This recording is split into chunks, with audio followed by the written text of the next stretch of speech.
legacy for life. Wild Cherry Fridays. Put a cherry on it. Wild Cherry Pepsi. Crazy Legs, feel better. Crazy Legs, feel better. DB Barber, I see you.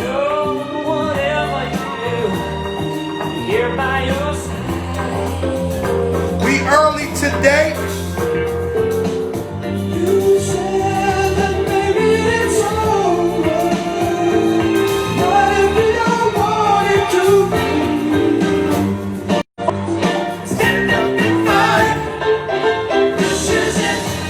If you want to connect one-on-one with your favorite. We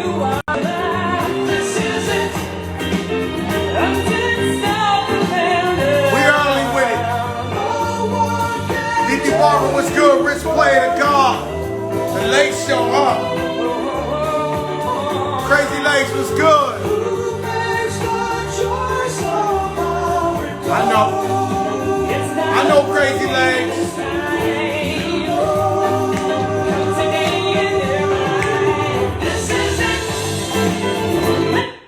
Executive producer Azariah Milan Cartagena. We are obviously very, very early today. The reason why, when you watch the finals tonight, the Miami Heat and the Lakers, I will be one of the bobbleheads in the crowd. So I got to sign up. I got to get on that computer early, like 8:30. So Wild Cherry Fridays will be over by 8:30 because I'm going to be at the actual. Today signifies it's been around 7 months since coronavirus plagued the world. And we're back at square one. And so the President of the United States of America has told us that he and the First Lady have coronavirus. He went to Walter Reed Hospital. Now, 4 months, the president has refused to wear a mask. His crew has refused to wear a mask. When I get around a lot of my friends who love the president, and believe me, I have some friends who are Republican who love the president. They refuse to wear a mask. And they think it's a hoax. I went to a very good friend of mine's restaurant who I love to. I don't even want to explain this to you. No one had a mask. And so, on earth, you hear, for a matter of all of us are going to die. It's what you do in that dash from when you were born till you leave. What you do in that dash while you're here present that counts for yourself, your reputation, your legacy. So I called a bunch of my friends because I could not believe the president caught COVID. So I'm calling school teachers and friends of mine, legit people, nice people. And unfortunately, some of them said, I hope he dies. Real shit. And I checked them, I said, yo, hold up. It's a lot of people I don't like. It's a lot of things I don't like about people, but I never wish nobody bad. And these are beautiful people came back and told me, no, I hope he died.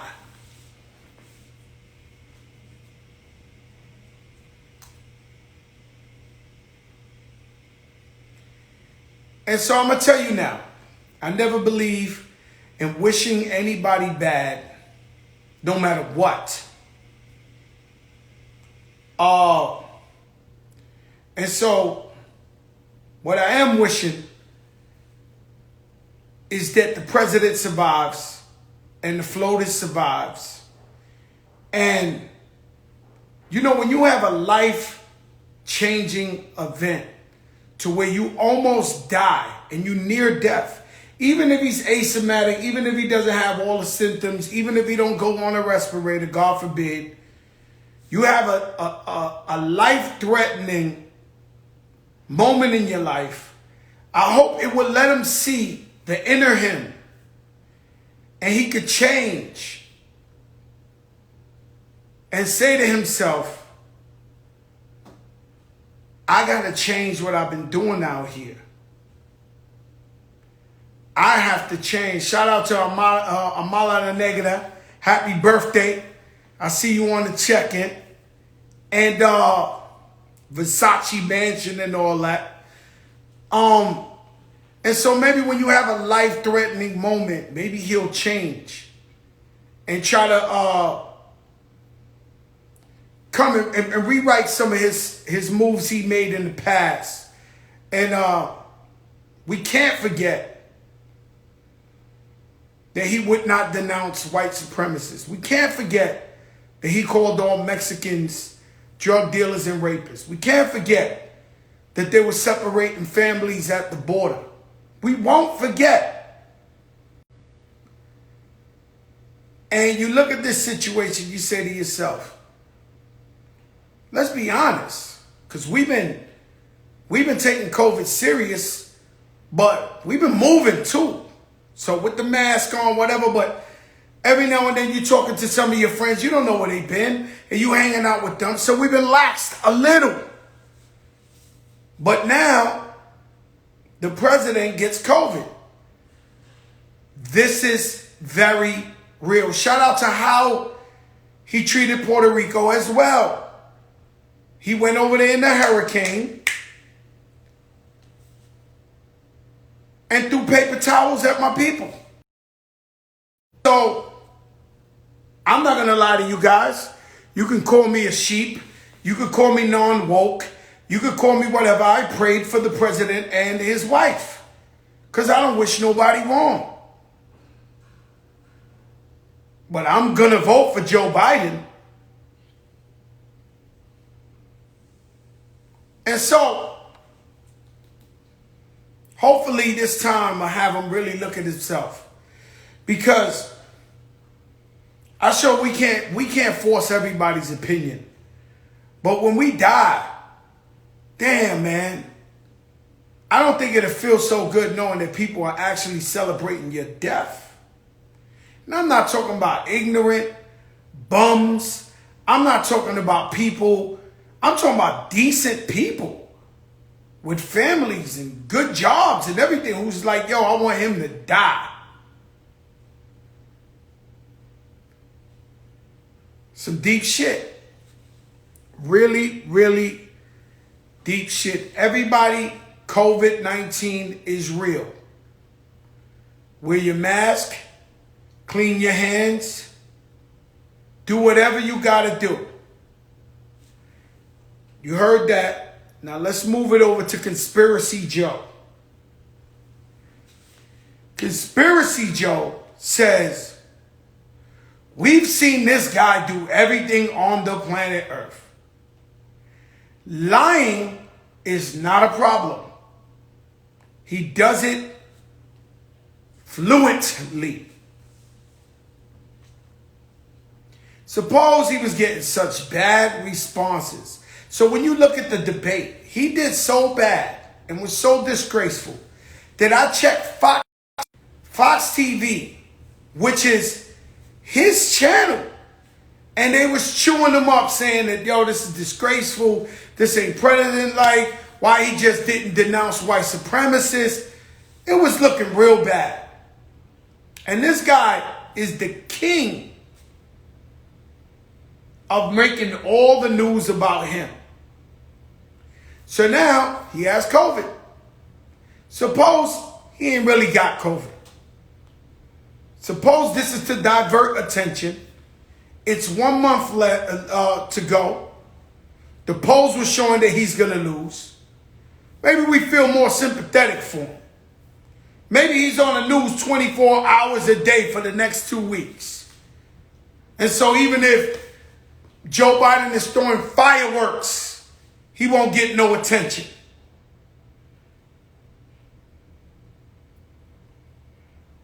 We gotta stay woke. And I don't want to use that word as a cliche. But you gotta stay woke. And so Conspiracy Joe says we gotta vote more than ever. I ain't never been more confused and certain in my life. Because I say, damn, the president caught COVID. This reminds me of when I was a kid and President Reagan got shot. I'm looking at him in the hell. I'm like, damn, the president. And at the same time, in the back of my mind, Conspiracy Joe was saying, man, this guy's pulling another one on us. This guy is making another mockery out of us. Go tell that I'm on. And so Biden has denounced them. Biden is not with white supremacists. You guys got to stop.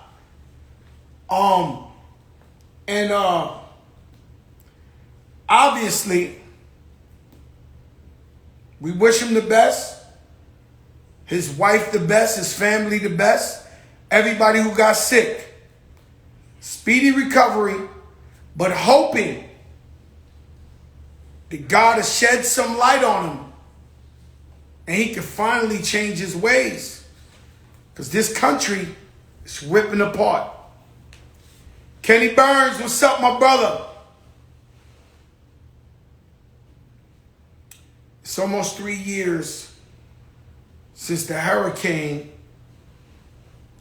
Maria ransacked Puerto Rico.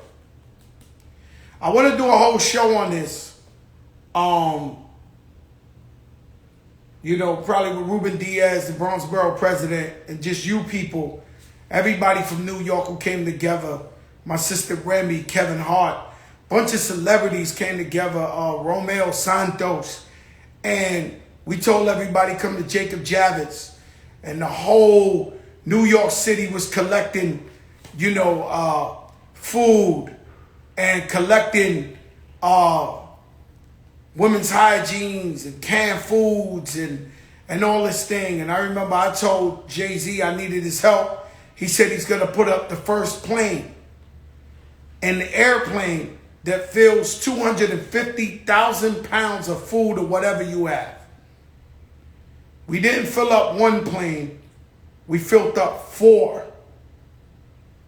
Food, water, women hygienes, Pampers, you name them, generators. And that wasn't just me. That was all of us came together. So I want to do a whole show on how everybody came together. Where you seen the abuelitas come through with 2, 3 cans of spaghetti, 2, 3 cans of water. And as a group effort, I'm talking about strip clubs, the tow truck drivers. Everybody came together and unified as one. And we're grateful to everybody who put up time, effort, goods for Puerto Rico. But sometime next week, I'm going to go in detail and let people tell their different stories.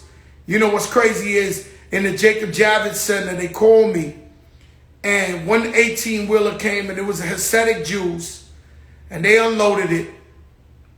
And when the 18-wheeler pulled out, another 18-wheeler came, and it was Muslim brothers from the FOI donated a whole 18-wheeler. So it just, everybody came together.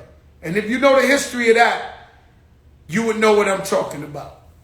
Tonight, Wild Cherry Fridays, shout out to Fan Mio. If you want to connect one-on-one, I got a story of redemption. I got a story of change. See, in America,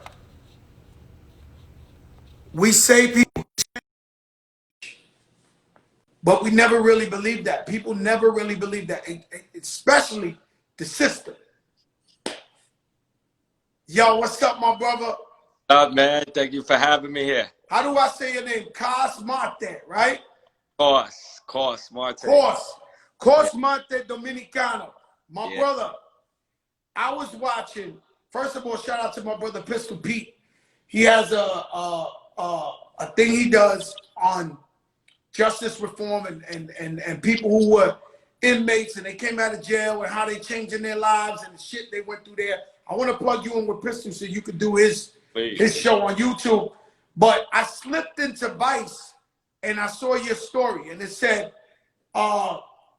millionaire kingpin at teenage years. And I watched it, me and my daughter. And your story was very similar to my story, right? Different, but similar. You know, fortunately for me, I quit before I got caught and I started making music. And just like a fairy tale or a Robin Hood story, I got out. All my friends are still in 88, 89. My best friend is doing life in jail. Like, so when I was watching your story, I was like, wow. When I was watching your story, I was like, wow. Like, I understand this story too well. So you from the Lower East Side. Yep. Hell yeah. How much money you had and what was the youngest age that you made that money? So at 19, I was making over $2 million a year. So we changed the way in the early 2000s. So you remember when the LES changing up, all the hipsters started moving down there. Before Williamsburg, Lower East Side became the first hip neighborhood. Started getting priced out, so everybody started moving to Williamsburg. But this was like 2002, 2003, 2004, around there. And so once and we changed the game up from dealing on the corner. You know, we were just selling 20 bags on the corner. Hold up. So you and your man Joe. Yeah. How much more time Joe got? So Joey was locked up. He did 9 years, but so we were in and out of the system. He got locked up while he was on parole. So he had a flatbed, and when you have a flatbed and you have post-release, he had 2 years on post-release left. So they added those 2 years on top of his 7 years. So we both had, but he got. So I bring up your man Joe because what I seen in you guys, right? And everybody, we're not just glorifying hustling, selling drugs. You're gonna see the end result. You're gonna see why I brought my brother on here. And people have to see that. Because even if you out there scamming, if you out there selling drugs right now, if you in the hood tuning into Joe Crack and the Big Show, this is for you to listen to.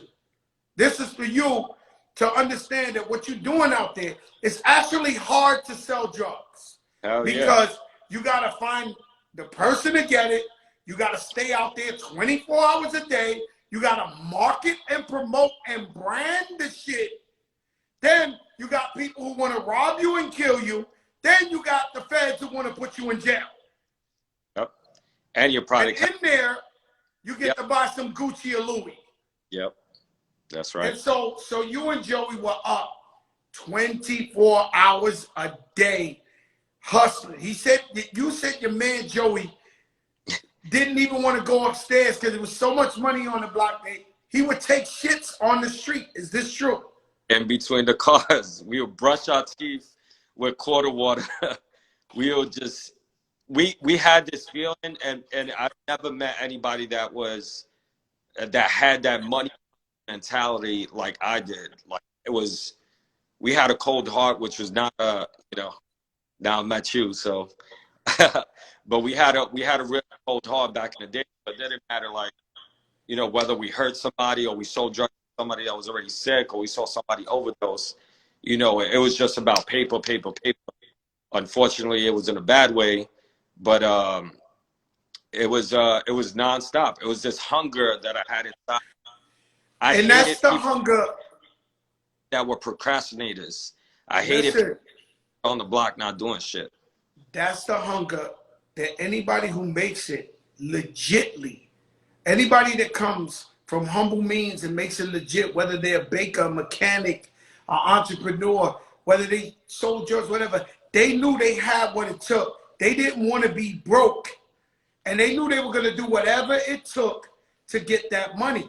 Now, you had the eye of the tiger. I had the eye of a tiger. So let me tell you my shitting in between cars, because that was the special part where you was like, he wouldn't even go upstairs. I know the story. I grew up so poor. And I grew up in the part of the Bronx. See, you were lucky, because the Lower East Side, before you was born, was always a cluster. People would go there and buy big drugs and take it out of town or whatever. It was always a drug neighborhood.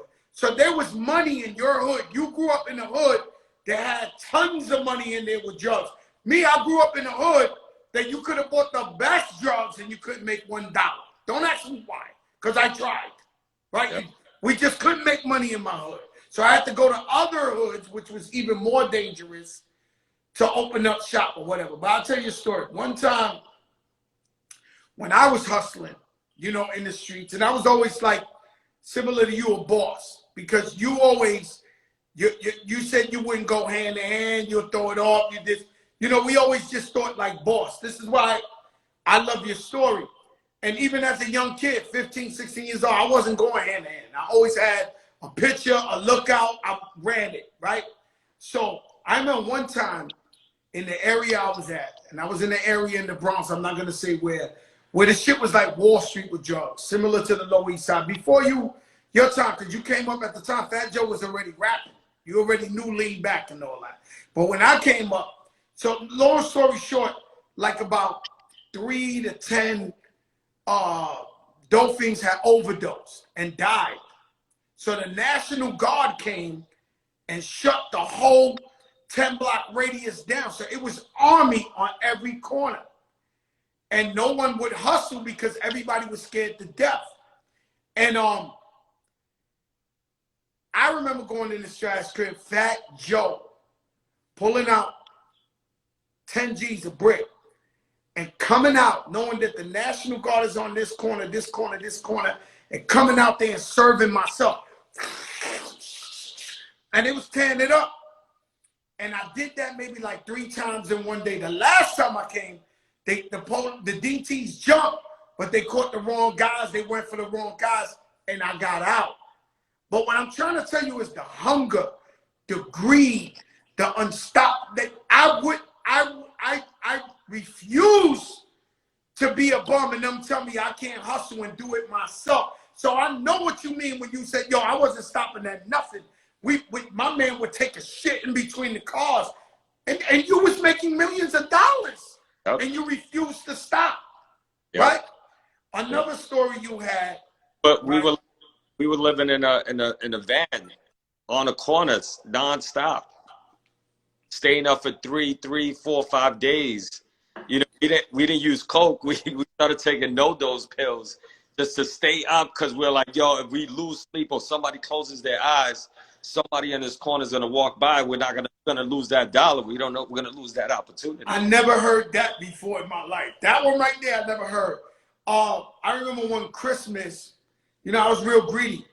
So I remember one Christmas I went out there and I opened up shop, because you know we had shop. I don't like to elaborate on that because maybe in the Fat Joe book I'll really elaborate. But we had our own block. And I went out there on a Christmas Eve, because you know Christmas, you want that money. You know, but you giving all the presents. For some reason, the hood, we love to give presents on Christmas Eve when we got it. So I'm out there. It's a snowstorm, bro. The biggest. I mean, the snow is up to my knee. I got the cup of oodles and noodles. But I'm out there by myself, being greedy, not with the crew, not with everybody. I want to open up shop by myself out there, right? You know what, the picture, you know, whatever, this, that. So we out there, we clocking, just going crazy, making crazy money, right? Bro, 2 cops come on the block, uniform cops. I'm watching them from the corner. Bro, they was out there for about a whole hour looking through the snow, checking the light pole, checking the this. Bro, they found the stash of money, bro. I seen them high-five each other and walk off with my Christmas money. And I was like, yo, ain't this some shit? I guess I shouldn't have been out here. God ain't want me to be out here. They took my shit. You know, and they kept it moving. And it bugs me out when you tell a story that you finally went to your mother and father's house, who your mother was a school teacher. Your father owned the bodega? He worked in the bodega. He owned the bodega afterwards, but he worked in the bodega in East New York back in the day. Could you tell a story about when you was working in the street for like 3 days straight and you went to your mother's house and you was sleepwalking? Yeah, so it's crazy. So I'm up for so many days. Like there was times I would just like sit on the stoop and my eyes were closing. Like, yo, I got to get back up, and I'll just like, start drinking Pepsi, Coca-Cola, just stay up. And I remember I was like, yo, I'm gonna go home real quick. Sat in the couch, just like 6 in the morning, and I'm like, I'm gonna go upstairs. Right now. Started watching some TV, and I dozed off, and then I woke up, and I just see mad crack on the floor, like all over the floor. And my dad walked in the apartment, and he was like, what the fuck? Like, he woke me up. He was like, yo, you got to get this shit out of here. And my dad was just like more of a practical person. He knew I was out there in the street. Even when I was a kid, he was just like, yo, don't get caught. Wrong thing. Like my dad would never snitch me out. My dad would never call the cops on me. There's parents out there, they'd rather see their kid locked up, make sure they're safe, than be out there in the street. But my dad was just like, yo, you making money, like, do your thing. I can't stop and control you. So all the bags were all around. There was bags in the kitchen and the bathroom, and taking a broom. So basically, you came home after 3 days. You had $50,000 worth of crack cut up in bottles and in bags, and you didn't know you were so tired. You slept walk, and you just had bad cracks all over in your family's house. You woke up. I mean, was you embarrassed though? Was you like embarrassed? I was embarrassed, but for me, I was just on this mentality that I didn't really give a fuck, But I was embarrassed because my dad was a hard worker, even though he's done his thing. But he came over here like to give us a better future. Like my dad, my little brother's a local politician downtown now.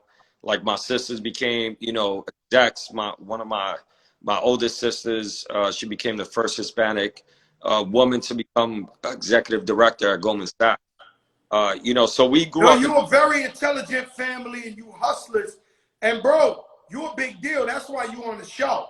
The people come on this show, they running for president. The people come on this show is Dr. Fauci. I don't know if you viewed who we have on here. The Mike Tysons, the Floyd Mayweathers. You're a big deal, bro. You on here for a reason. You're a big deal too. But let me tell you something, right? So you get into, you are the first person to Uberize selling drugs. Yeah. So now hold up 1 second. Street guys are people hustling, getting money in the streets. Just realize that you could be a street kid like him and actually Uberize, meaning he created an Uber system before Uber existed to hustle and sell drugs. Break that down to us, my brother. So we made 10,000 business cards, and I distributed to every person that I thought was using drugs. So we used to go up to people and be like, yo, I got Coke. But before we even went and took it to that level, we were like, yo, what's up, buddy? How's it going? I did my white talk. I was like, hey, buddy, how's it going, man? You want to smoke some bud? And then I'll give him like a little joint, and then it'll be like, my God, this is good. I'd be like, well, we have a 24-hour drug delivery service. You know, we deliver anytime, anywhere. Just hit us up, tell a friend, blah, blah, blah. Give them the card. Our phone started blowing up. Like, I had 1,500 contact numbers on each phone, and I had to continuously get new phones because back in, it was not where you hold like 20 numbers. It was only like you maxed them out at 1,500, 2,500 contact numbers. And so we had to continuously get new numbers, but kept the old number and kept ringing, ringing, and ringing. So all my boys that were on the block, not doing, procrastinating, smoking, you know, wasting their lives on the corner. Joey used to be like, yo, what the fuck? You ain't doing nothing with your life. Yo, get your ass moving. I'll pushing those, yo, get a bike. I get you a car, you know, go to delivery, blah, blah. And we started giving everybody next. And from there, just started blowing up with our phone. But so you provided a delivery service. Your whole block was riding bikes and cars, just delivering to random people that were just calling you who took the card and be like, yo, I need something over here. And you guys were just serving them like it was like a cab, like a livery service. For example, somebody would call me, be like 23rd and 5th, and I'll be picking up 2 phones at the same time, 23rd and 5th, 14th and 6th. Give me 5 minutes, 10 minutes. Once this person once my driver is there, they'll hit me up next cell. Yo, I'm downstairs. All right, he's in a red Impala on the northwest corner. You know, meet him outside. This guy's double parked on the southwest corner. Meet him outside.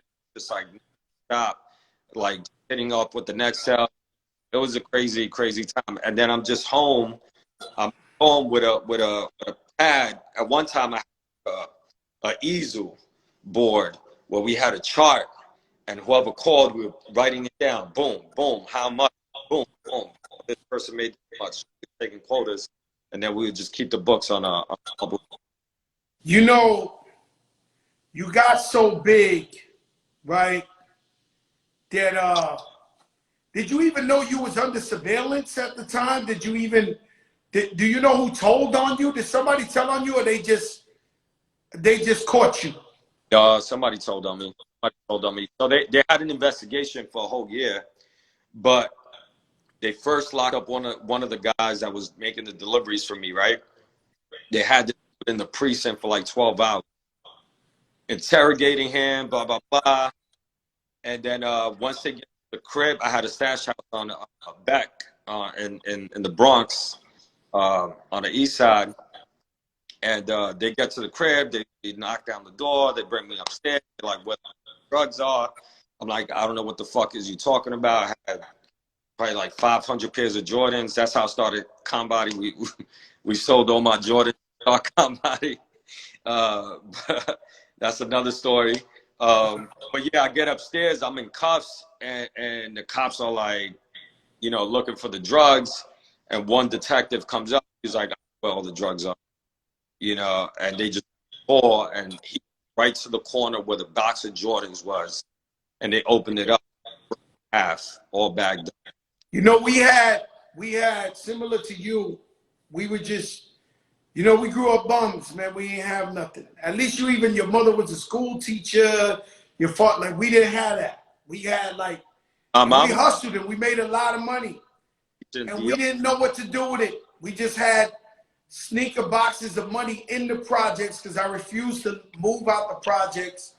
And I remember we was just buying the dumbest shit, cars and cars and cars. We had so many cars, bro. It's like we just we didn't know about stocks or investing in the business, or we was just street kids getting a lot of money, and we couldn't even buy we were that dumb. We didn't know to buy property. We didn't know to expand. We didn't have a cousin that was a lawyer. We didn't have nothing. So we basically were wasting our time. So I'm watching everybody. If y'all want to see after this, they have a whole episode on Kaz in Vice TV. You can see it on YouTube. Amazing. I'm watching even at this point. Okay? And I noticed it was the state that caught you, not the feds. Mm-hmm. Right? Well, the Fed caught me, but they turned it into a state case. Thank God, right? So, because you know the states, they hit you with a bigger. Some you get in the feds 7 years I mean 7 years in the state, in the feds they'll give you 37 years. Yeah. So the guidelines are different. So thank God you got in the state. I know the jail was harder, but thank God, right? But at that point, Fat Joe, who changed his life, who hustled, who did everything you could think of, I was looking at you and I said, this guy ain't gonna stop selling drugs. I was like, we'll see him again. This story continues. He came out of jail. He's coming out of jail. This guy's gonna go back to selling drugs, right? So you go in jail, you heavy set like me, and then you just get to working out because they tell you, yo, you're gonna catch a heart attack or something, right? So break down to me the process of you being heavy, getting into working out. Who trained you in there? How did you learn to stay healthy in jail? How did you know that carbs was sugar and make you fatter and this? How did you learn all that? So this was not my first time I was locked up. You know, I was in and out of the system since I was 13. At 19, I did, you know, I was making a lot of money, but I did a short bid. I went to shock. And, you know, shock incarceration camp, you know, you 6 months, you come home. But I came home and I was like pretty fit. And in shock, you're working 2-3 hours a day. You know, I was sentenced to 3. You know, on your first bid, you're getting that deal, but you get like 6 months you out. So I did 11 months at the time. So I did shock right away, came home fit. Then I came back to the block, and Joey, the first day, Joey rings my mom's doorbell. Yo, come downstairs. He passes me. He gave me keys to Navigator, Brembo set Navigator, and, you know, girls, all this crazy shit. And we just went back to the block, and it was a wrap. Then after that, let me ask you something. You go to Casa Adela? Oh yeah. Ay. That's the best Puerto Rican food in the world. Like that's the best Puerto Rican food in the world. Casa Adela in the Lower East Side. Shout out to them. So, but they got me fat, yo. I started eating like crazy. And when I went inside the last time, doctors told me my cholesterol levels were so high that I might die of a heart attack. They suggested to like eat correctly and work out. I already knew how to work out, but I knew I needed to eat correctly. So I knew, you know, that I shouldn't be eating the honey buns in the commissary. I shouldn't be eating all the sweets and all that shit. So I left all that stuff alone. Stopped drinking the sperm killer juice that was up north, you know. And I just started working out obsessively, and I lost pounds just running. But who taught you like in jail? Like when I ain't do time like you, only did 4 months. But in here, I had a trainer. Yeah. His name, shout out to him. His name was Hollywood. So Hollywood had burpee Saturdays where everybody do the burpees. It was almost like a yoga class for girls, but cop diesel guys in the Fed pen working out. And every day I worked out with him, and it was like he taught me. Even to this day, I worked out. I call it my jail workout, where I'm doing different calisthenics and I'm running. I keep it moving, and then I'm doing the jumping jacks, and then I'm doing the jumping up and down. I'm doing. You got to try the calm body workout, man. I am though. I promised myself when I come to New York, I'm going to the calm body. So you get out of jail. You are used to money, brother. You are used to money, and you love money. Yep. But you decided to say, that's it. My life of crime is over. But being that you knew branding and marketing, and people need to learn the way people really get rich and really become billionaires is they use certain things that you have to use, and you almost notice it's a necessity. And so you say, when you get the opportunity, you say, I'm going to make a product like that. I'm going to make, because I got to buy it every week. So you said, I'm out of jail. I'm fit. I learned, I know all the routines. And so how do you come up with Jim Calm Body? The idea came when I was in the box. I was in solitary confinement in Lakeview. I got a problem with an officer. He beat the crap out of me. I ended up, you know, sitting in the box. And I'm in solitary, and I had a spiritual awakening that changed my whole concept in life. And I read the Bible from front to back. I realized what I was doing was wrong. Started thinking about and reflecting about my son. You know, I didn't want him to grow up without a father. And I said, I said I was not going back, but I wanted to give back to society in a certain way. And Combody came as a light bulb. I was already helping the dudes in the yard. We were working out together. And I was like, yo, I want to start this boot camp when I came home. So I wrote out like this whole workout routine. The book is available on Amazon called Combody. But I wrote out a whole 90-day workout routine, came home, and I just started seeing the whole neighborhood switch up. Because back before I even got locked up, there was no females wearing yoga pants running down the block. You know, like the whole fitness community was like, yo, there's a market out here. And I was on the corner in the park, in Christie Street Park, and I took a broken piece of pipe, started doing pull-ups right there, and just going up to people saying, yo, what's up? You want to do the boot camp? I already had like my target market that I had in mind. I wanted to work out these young professionals, people that had money. It was basically, there was people that bought clothes back in the day that worked out with me today, which is crazy, you know? So we changed, we just changed the product, but kept the same target market. And so you designed your gym, you opened a gym, and you designed it to look like a jail. Yep. And you called it Combody. Yep. And so now these white people who live in gentrification down in the Lower East Side and all that, yep, they like to work out, and they like, damn, I want to know, all these guys come home from jail, cock diesel, six-packed up. Maybe I need to learn that routine. And yep, so you set up this program, and now it's the talk of the Lower East Side, and yep, now you got all type of customers, white, black, Spanish. And the unique thing is, tell them who you hired. Yeah, the only people that work with us is formerly incarcerated people. There's only one person that got Scotty G. He's a white Jewish kid that's my CFO. He's handling all my money.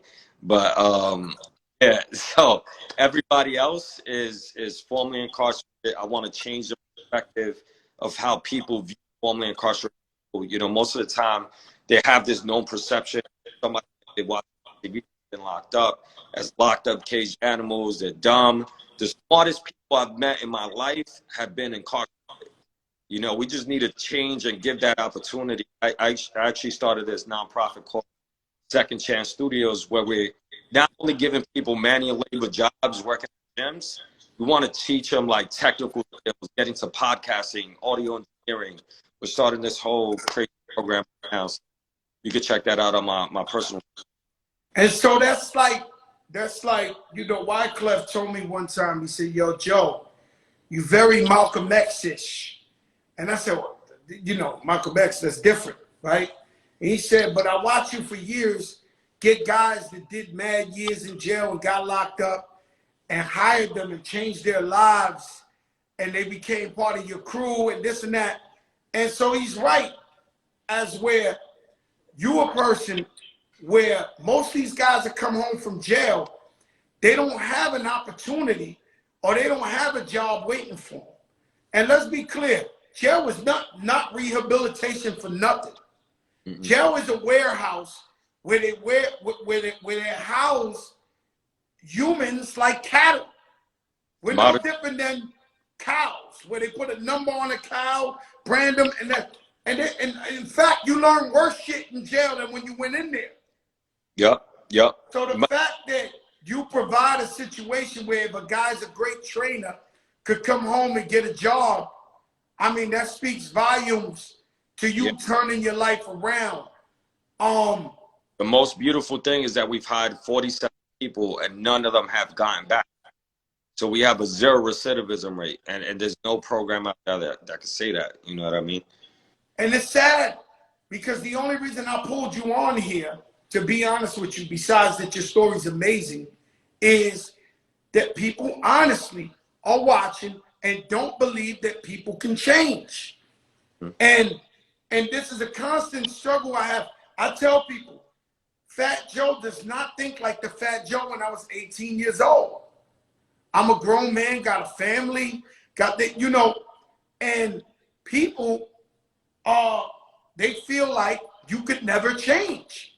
And to the people who are selling drugs now, to the scammers out there, whatever, who's watching, because I know you'll fuck with Joe Crack, know that what you're doing, if you find a way to make that work ethic and your ideology, flip it legit somehow like he did, you can build your own company and be a success story.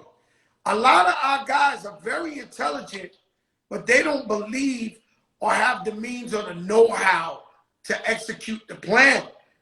See, growing up in the projects, you would have never knew Jay-Z would be a billionaire, huh? If Jay-Z would have grew up and said, yo, I'm gonna just stay on welfare, I'm not, we would have never known his greatness. We would have never known 50 Cent's greatness, and so on that I don't even know their names, right? So we are led to believe that we are inferior and that what we say or we do, we can't really manifest it. But your story's amazing, bro. I look for you to be more and more and more and more and more successful. When I come back to New York and this COVID's over, I'm coming to Con Body. What's the address of Con Body? 121 Lillo Street. We're right by Delancey Street. And let me tell you something. I'm coming in there, but I'm gonna be I'm working out every day, but I'm coming in there. I know you're gonna try to whip my ass, but I'm coming in Con Body. We could do something virtually too. This is not a Peloton bike. I see you on your Peloton bike. You know, this is real shit. We do. We actually do a lot of classes virtually too. So, you know, we have a video online subscription model too, that people could subscribe for $14 a month. But yeah. So they can contact you on Instagram at Con Body. Where else? Con Body, Instagram, Twitter, Facebook. I mean, I'm on TikTok, whatever you think and made up, I'm going to be on there. I'm just going to promote as much as possible. You know, Second Chance Studios is our other handle, our nonprofit that we just started. Bro, let me tell you something. You're going to be big. Keep going. Not You're going to be even bigger. Not stopping. It's your destiny, bro. I'm telling you. I know what I'm talking about. Keep going. It's your destiny. You're going to be big. I mean big. Appreciate it, bro. All right, my brother. Stay up, guys. God bless. And you don't know who I know. And so the man, Kaz, you can see his story in more detail on Vice TV. The man's brilliant. He's a genius. We wouldn't know that, though. So he went on the street. He did the wrong thing and learned marketing and promotion and how to hustle and created his own brand, Con Body. You go in the gym, it looks like jail. Who knew so many people want to know how to work out like guys in jail? And so a lot of times the blessing is right there. You see it every day. The blessing's right in front of you. Like me, it took COVID for me to come on here on IG and talk to y'all. But I've been talking shit for years. I never knew the blessing was right there.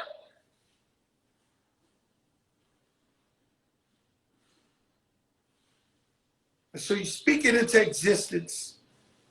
You pretty much got to brainwash yourself to not give up.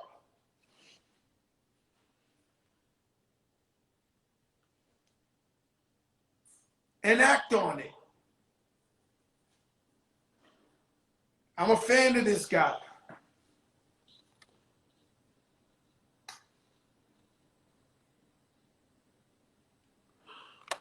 Ruben Diaz, next week we're going to have a whole special episode on Puerto Rico when we send the planes, the hundreds of thousands of pounds to our people in Puerto Rico. And I want the pastors to come on here. I want the people, because it wasn't just Fat Joe, it was all of us together. And it's been 3 years. And Ruben, we ain't got enough time right now to go into that. We'll be doing the injustice. And Crazy Legs will be coming back next week talking about how he put all the water towers on everybody's house and continues to do that. Ted Smooth, I don't see you. Ted Smooth, I gotta run. Yo, set that up over there. You got to set this up over there. Okay. Guys, I'm going to be a bobblehead on the finals. The Heat, Lakers. You know how you look on the crowd and there's a dude going like this laughing? It's me. And no better way to go on and his wife's company on my chest. Oh, I push the culture. I push the culture all the time. That's what I do. Mommy, could you give me some wild cherry Pepsi? How was your day today, Dave? You look like you had a hell of a day. Yeah. Happy Friday, Wild Cherry Friday. You look like you just fine. Yeah, you sure having a great Wild Cherry Pepsi. Yeah. Go ahead. Mama Silvers, what's up? Oh, yeah. She had a good time. We hear her voice. That means she turned up. You sure you on Wild Cherry Pepsi or you on Ciroc? Which one you on? Because you when my people, they know they on here every day. They know they don't hear your voice. When we hear your voice, we know what it is. Did we throw a candle on?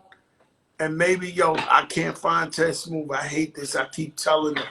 Ted Smooth, write something. Ted Smooth, write something. Because I really got to get off. But we want to turn up. Where's Ted Smooth? And so here in the Fat Joe Show, we bring you everything from politics to street nomics to success stories, people who matter to us, something that can maybe inspire one of you guys out there and say, you know what? Maybe I've been doing the wrong thing. Maybe I should flip it legit. Maybe I can believe in myself and do the right thing.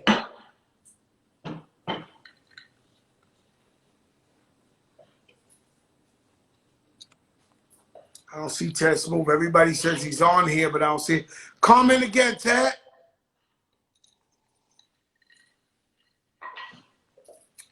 This is the biggest show in the game. There's no question.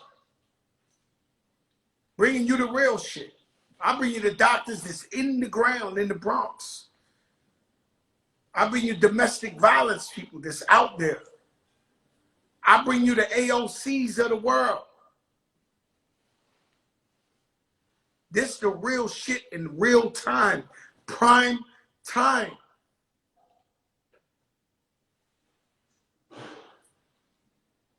We talked about President Trump.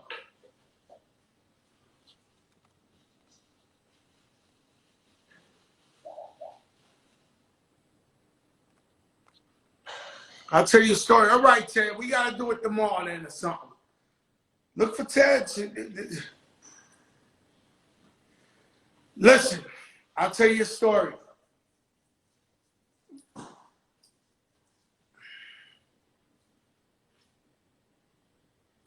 They want me, they're forcing me, man. Lorena, Richard Ball, they want me to grow the beard. You know, I like it lighter. I like it thinner. They're making me grow the shit. Yeah, Ted Smooth, I see you now because you said yo now. I don't know how you be like, yo, I hit you 30 times. I've seen it now because you said yo now. Yo, Ted, you said yo now, and so I saw it.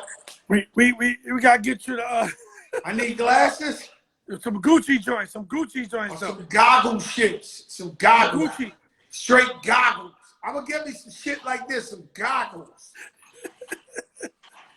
Yo, Anthony Anderson, what's up, my brother? Yeah, I need you on the show, Anthony. I need you, my brother, on the show. You come a long way from Scary Movie. Yo, we gonna just get to the action. What we doing? Let's you get to the good? Sounds. Come on, Ted. Put the shit on party mode. Let's go. Let's get to the motherfucking action. What we doing? I'm on a cell phone today. No iPad. You know what I mean? I'm on a cell phone. All right, let's get to the action. Hold on. Oh.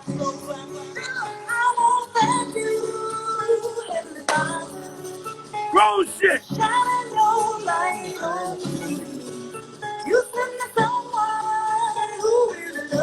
Now the Tesmo Jumper Show. Biggest in the game. A lot of people say this is the best remix in the world. It's a debate. Hey, what we doing? Tesla, shake it, do remember.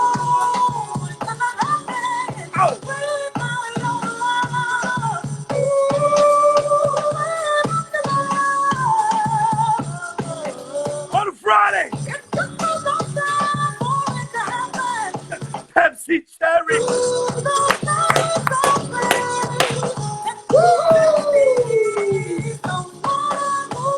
I'll drink soda. They gotta bring me some water, some Pepsi water, some. I got you some Pepsi water. What are you talking about? What are you talking about?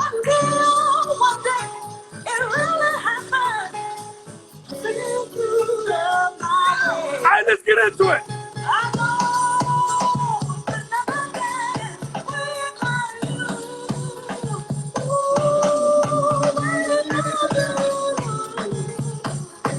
More than that. What's up, break it down? What's up, break it down?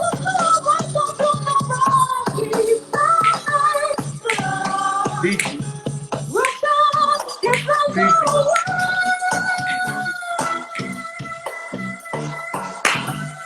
Oh! Somebody's gonna bust out. Come on. Stand in front of the Yo, they call that a two-piece with a biscuit. That's what you call that.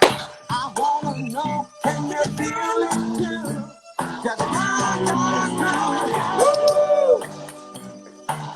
It's starting now.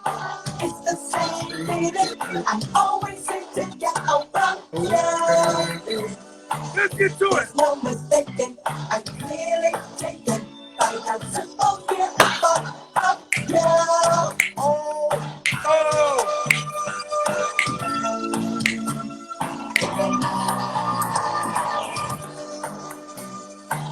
Here we go. It's starting now. It's starting now. Come on. My eyes roll in my head. I'm tossing, turning my bed. In the morning when I think about Oh, come on. I'm by your side. Let's work. You remember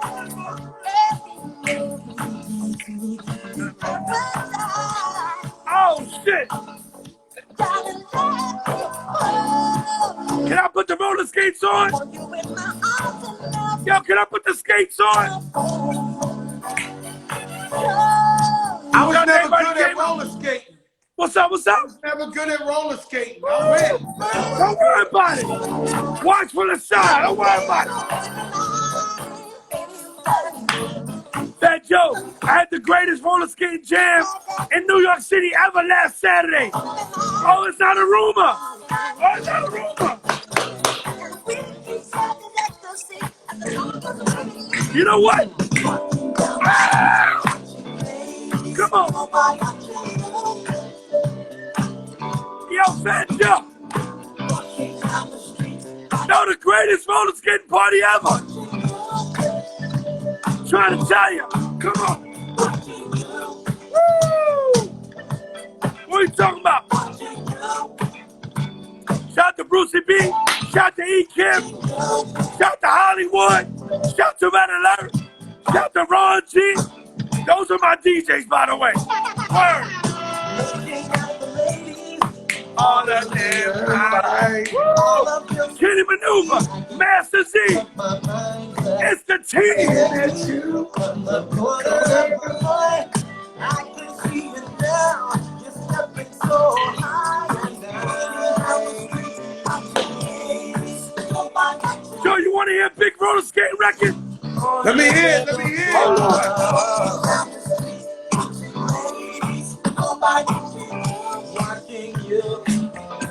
You want to hear a big roller skate record? I mean, I DJ for real.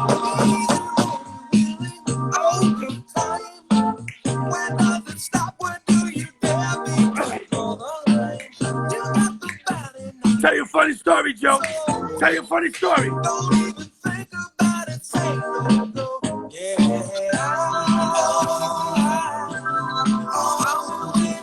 I'm gonna tell you a funny story about the Bronx, Joe.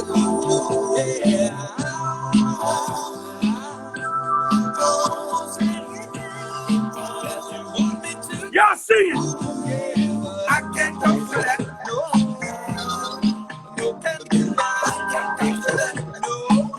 Now let me tell you a story.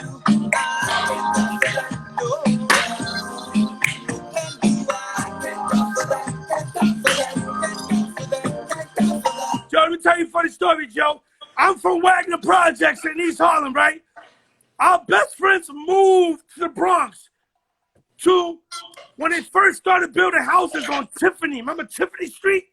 When it was all hood, they started building houses. And they used to throw these house parties. Yo, I remember I was a little kid, bro. And they had this one party. We was out there trying to battle some dude from the Bronx. And you know what they put on? You know the first time I heard this record, Joe? It was a thing, right? Because I don't know where the fuck I was. I was like 10 years old. But this right here. This right You heard that? Shout to the Restos. Shout to the Restos. Yo, Oh, Lord. Ted, What's up? when you heard this shit come on for the first time, did it change your life? Were you No, like, I'm telling you right now. The congas, I'm like, how am I supposed to electric boogie to this? I can't battle nobody to this. And then it just started coming in. Lord have mercy. I had a little girlfriend. She was like 12. Pay no mind to her. It was the vibe. No. But this is what we do on Friday.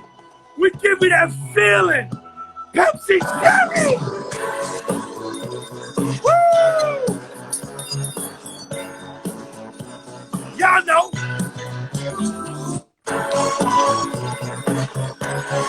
We don't play off a playlist over here. We just rock out. That's work. Shout out to the homie Skip Coach on here right now. Hey, Fat Joe, we got the biggest championship football game tomorrow in East Harlem. The pot is $20, and the side bet is 50 stacks. I tell you no lies. Yeah. I'm bringing a set out. Heavy.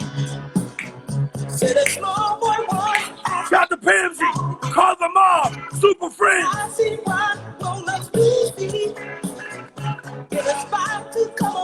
Lord. We roller skating. And Mama We used roller to say, skating. Oh. Woo. Oh, shit. Hey.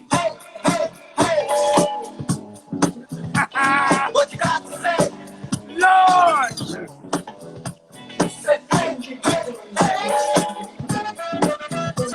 What you got to say? yo, Ted.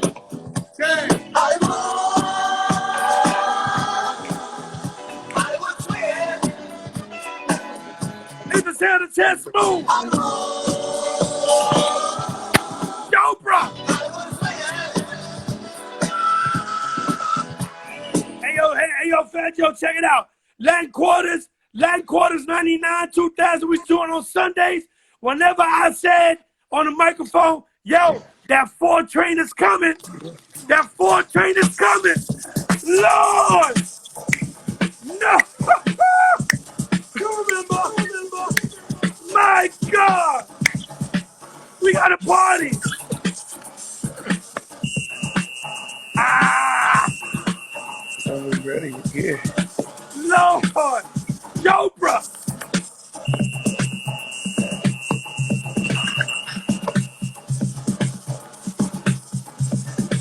What are you talking about?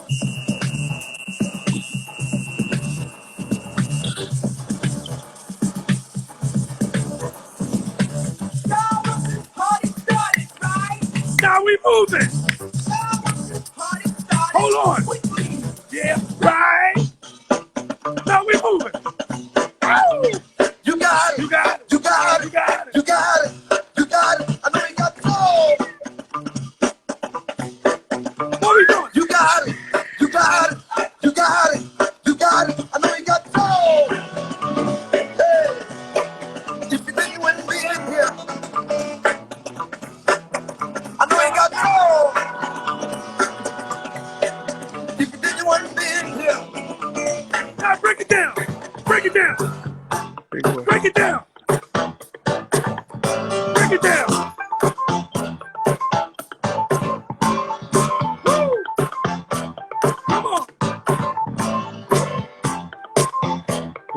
screen. Big boy.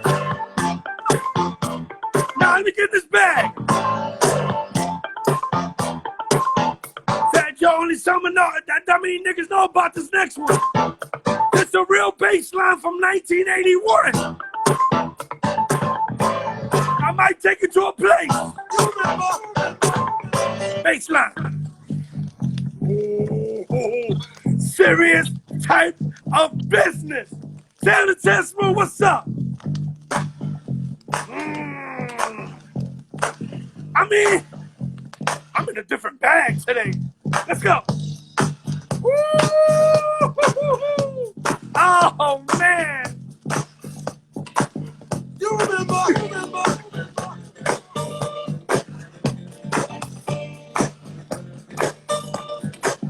Hold on.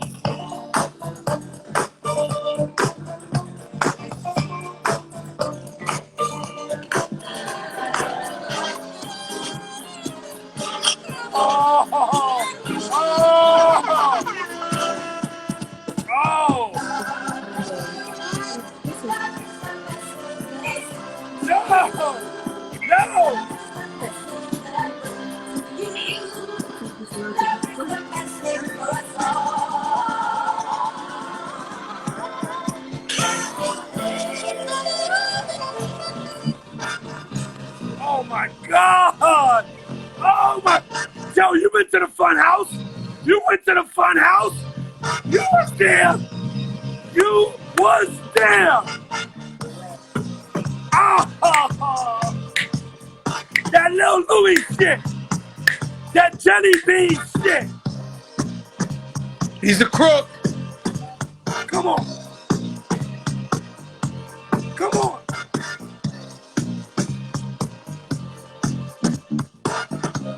Woo! You know what?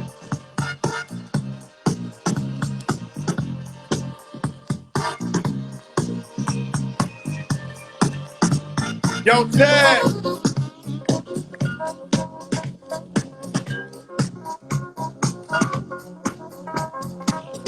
Fat Joe, you know we never did a jumper show.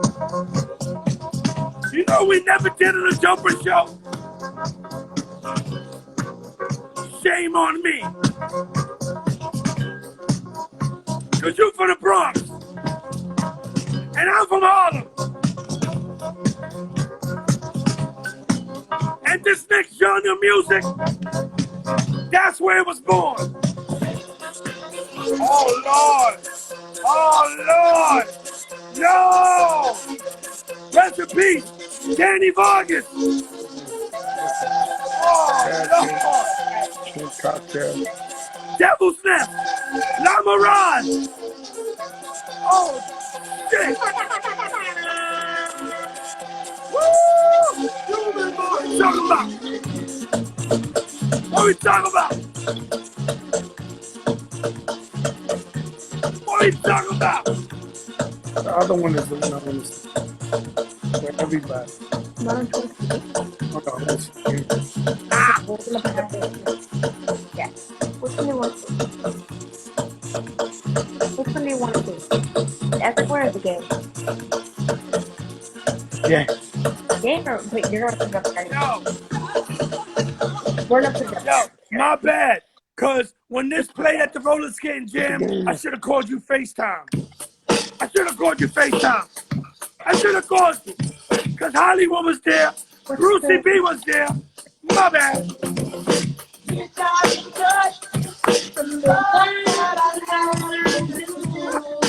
Shout to Hot Day. Shout to Hot Day.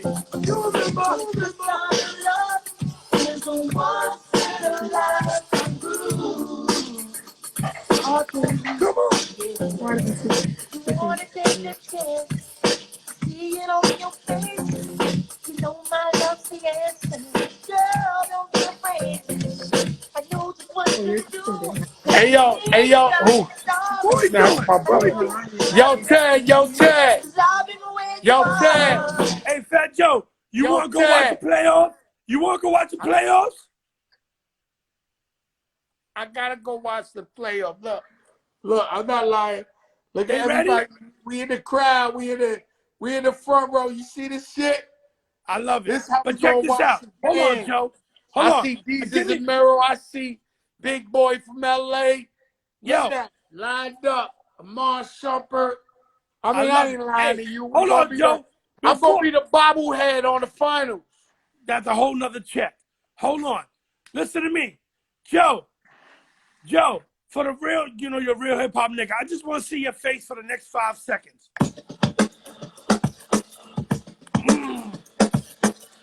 I just want to see your face. From the south to the west, to the east, to the north. Come on, Come on. go off, Go go off. off. Go off. Yeah, I love you, bro. Yes, y'all. I love you, bro. Go, Yes, y'all. Go get that check. Go get Y'all that check. tell Man. one love, my brother. One love. Wild Cherry Pepsi. Yo, Wild Cherry. Wild Cherry Pepsi. Dance Woo! move, straight face. You remember? Hey. Can't smooth straight face. You remember? One love, my brother. Jeez.